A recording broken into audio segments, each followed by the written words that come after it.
Hello, my legion. Today is let me make sure I get the date right. Yeah, May 18th, otherwise known as Armed Forces Day. Now, this is a day where we take a little time out to say thank you to all the men and women who are serving in the military right now, all five branches of the military. The people already remember four. They don't mention the fifth one that much, but it's Army, Navy, Air Force, Marines, and Coast Guard. And when I served in the military from November of '87 till November of '91, I'm a Desert Storm veteran. I went to the Army pretty much blind, meaning that whatever I don't have very many family members in the military, and I didn't get any real advice. The only advice came from a neighbor who said, "Don't volunteer for anything." That was it. Uh, and during my whole stay in there, it wasn't until the whole Desert Storm thing happened. Now, I didn't go to Iraq, but however, in Fort Bragg, where I was stationed, I was a part of the 1112 Signal Company, and me and two or three other people were really responsible for sending top secret messages through the cryptic system. Now, I'm sure it's a lot more high tech than it was back then.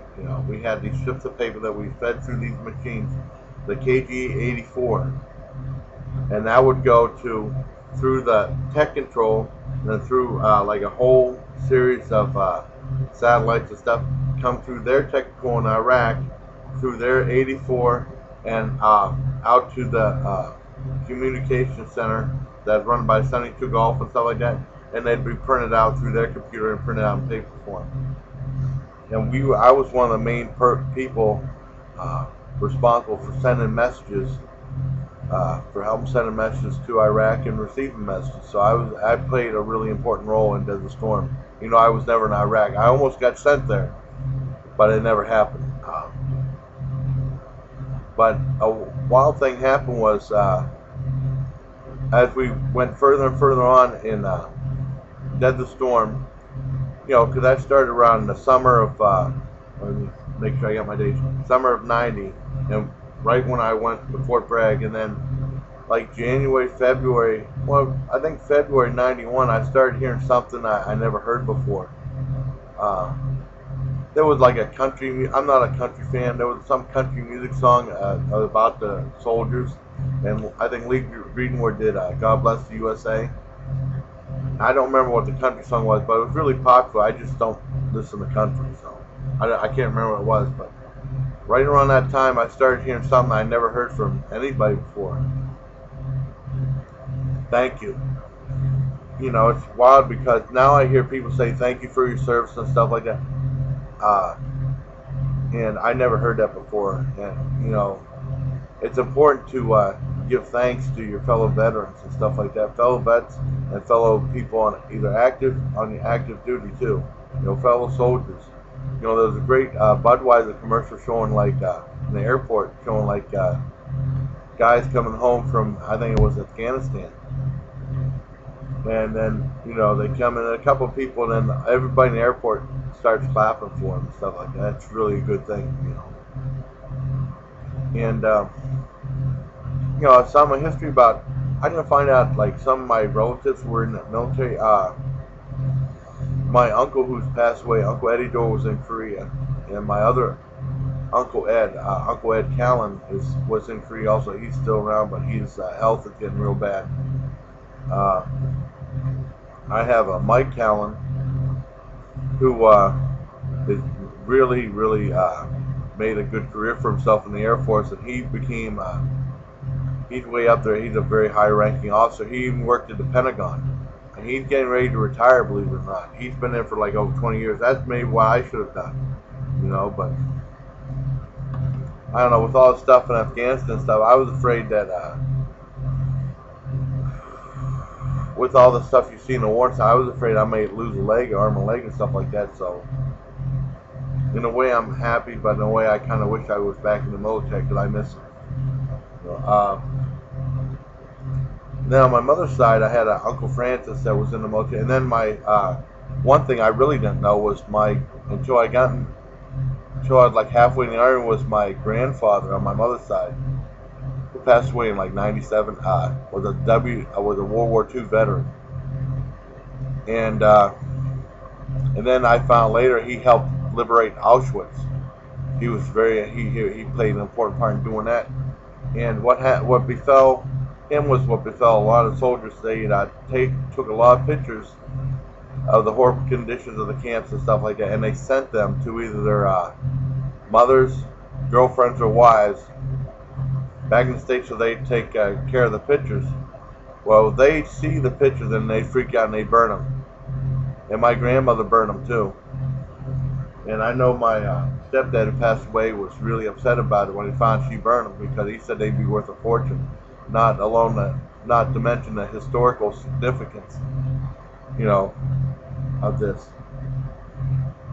But I never knew about that because he was never allowed to talk about it, because my grandmother wouldn't let him talk about it. He'd start mentioning, she'd be like, "Shut up, George, shut up, George, shut up, George." She was a real piece of work, meaning bitch.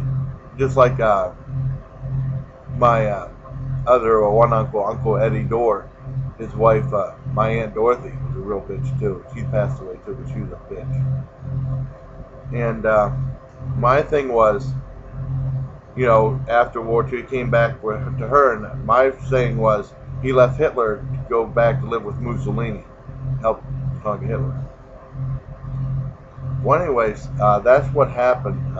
I just wanted to give a heartfelt thanks, first of all, to all the veterans out there, because this is from one vet to another, and to all that brave men and women, active duty men and women serving in our armed forces. I wanted to say, give a heartfelt thank you also, and I don't know why the war in Afghanistan is still going on. It should be over. I just wanted to say, just be careful, look out, have each other's backs, and just look out for each other, And usually when I do something, I usually toast people and, give like a little, tribute. I have this stuff right here. It's Rip It. See the sun's other than that. Rip It Energy Tribute to the troops right here. It's an active Mandarin live wild lime flavor, and I'd like to give a little toast to all the members of our armed forces. See, it's got the camouflage thing. Well, somewhat like a camouflage, like a digital camouflage thing, which is kind of cool too. I love that sound. That's part of the niceness of having this on video. Just capturing that sound of the opening of the pop can is pretty cool. Alright. This is for all the veterans and for all the brave men and women on active duty, and all the brave men and women veterans also.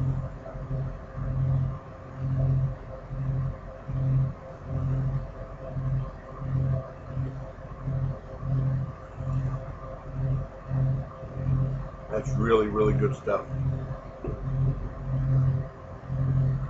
So, a heartfelt thanks for myself, a fellow vet, to all of you. And I want to give you a military salute. I'm going to give you a John Cena salute, which is a salute, and it goes straight out like that, like John Cena does,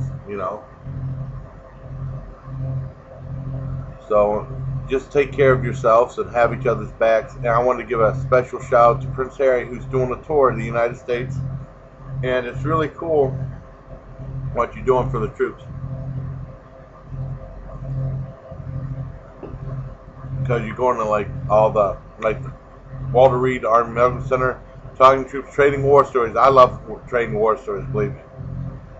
And you're helping in warrior games, which is the Wounded Warrior games, all week long, and you're helping them, and you're right alongside them and stuff like that. And I think you're kicking ass. You're doing really good for yourself. So until next time, just take care of my brave men and women, and take care of my legion on this Armed Forces Day.